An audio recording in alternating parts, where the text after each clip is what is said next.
what better way to throw a tantrum than to file a lawsuit?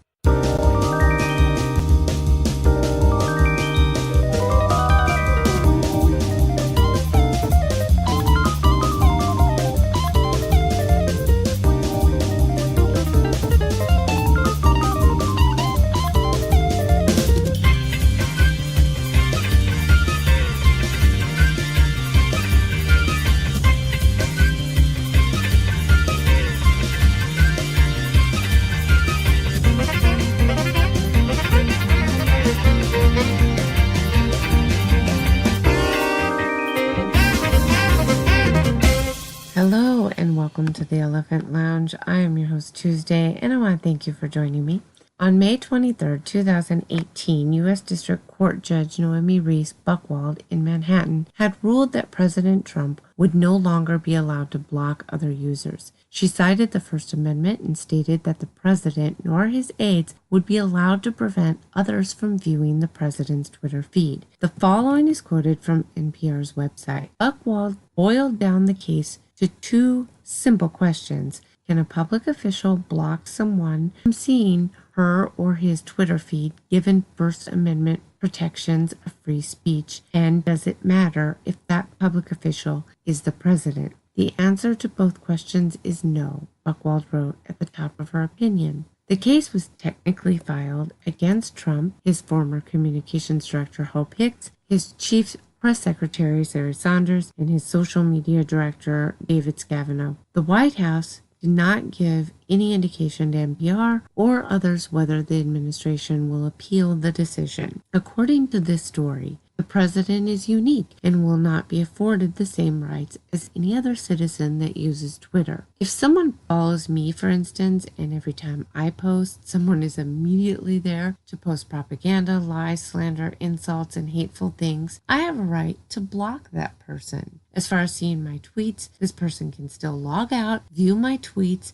they just won't be able to respond to me. This entire issue was brought to the court because a handful of far left-wing radical trolls were blocked by Trump, so they all got together to cry about it, and what better way to throw a tantrum than to file a lawsuit? Now, the court has stated that because the president is a public official, the citizens have a right to criticize him.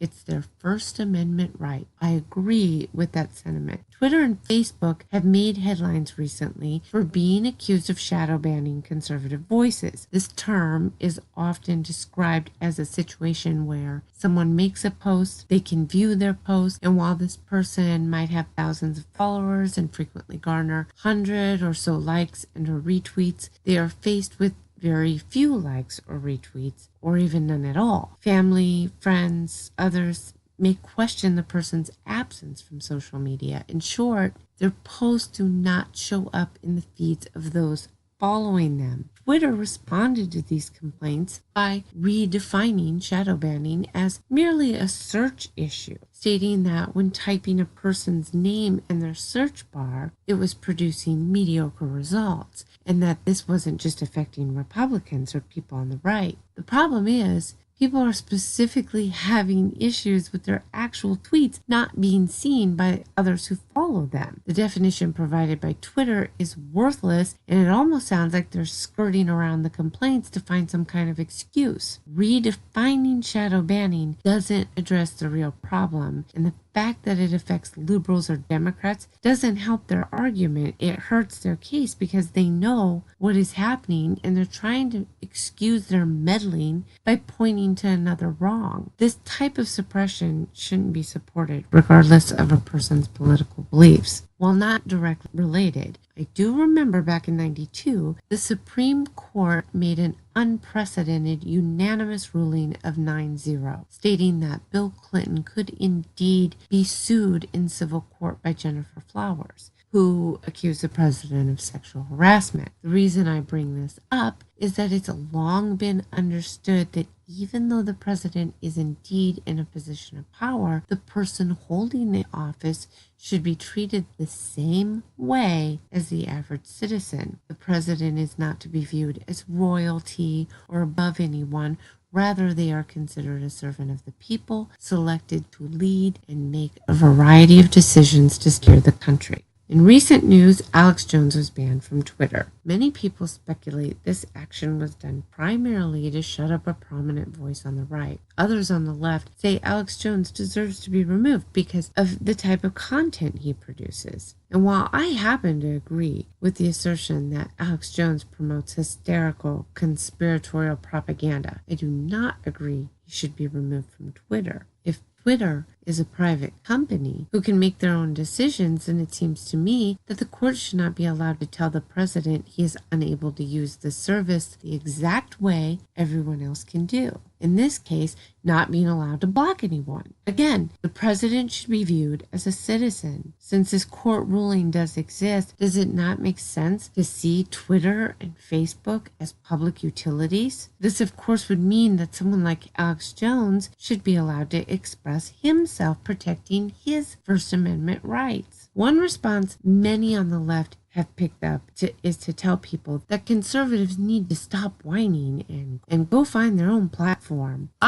This has been done. Andrew Corbyn, a Trump supporter, founded Gab. Now, Gab is a social media platform that welcomes voices on the right, and yet Google decided to remove Gab's app from the Play Store, citing that the platform doesn't do enough to monitor their posts. So now we have another corporation bullying a social media platform, demanding particular content that they deem as acceptable. How is this allowed? Google and the left-wing media in general have been hostile toward Gab, insisting it's alt-right or racist. As with everything else these days, the left views most anyone to the right of Stalin as being a white supremacist or even a Nazi. Doesn't matter how many times you explain the obvious that there are no more Nazis. Certain far left-wing people insist on slandering anyone who dares to engage in what they feel is wrong thing. Rather than offering up any facts or arguments to support their claims, these people feel justified merely because they feel something. They never make an effort to calm their feelings and reach out to someone on the right to build a rapport and try and discern why people on the right disagree with them. Instead,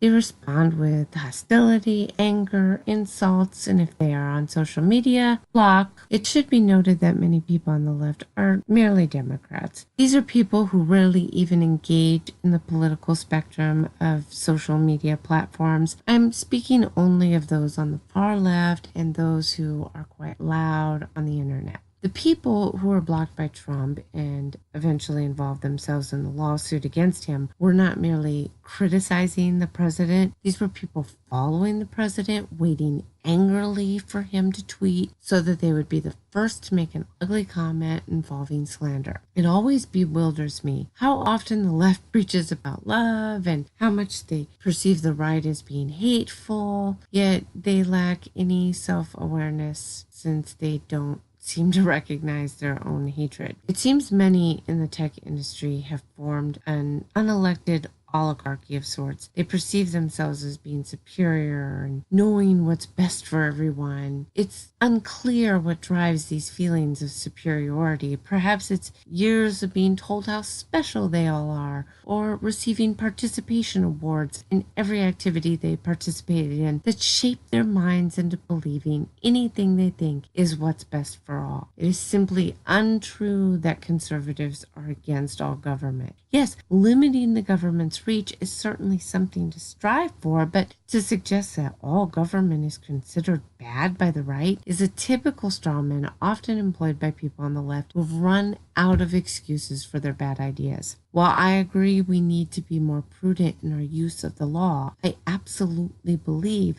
that considering all the circumstances I've mentioned, it's time to protect all voices, and making Twitter and Facebook a public utility could be a solution that we all need to consider. If that's not an option, then certainly the president should be allowed to use the service like any other private citizen. We need some consistency, and for whatever reason, we seem to be dealing with a group of people hell-bent on picking and choosing whatever rules work for them and then disregarding those same rules when it doesn't suit their needs. One thing is for certain, this issue is not going away. The conversation must occur. Our freedom of speech needs to be protected. It's one of the few jobs that the government must do. And I will Be back with you soon. Until next time.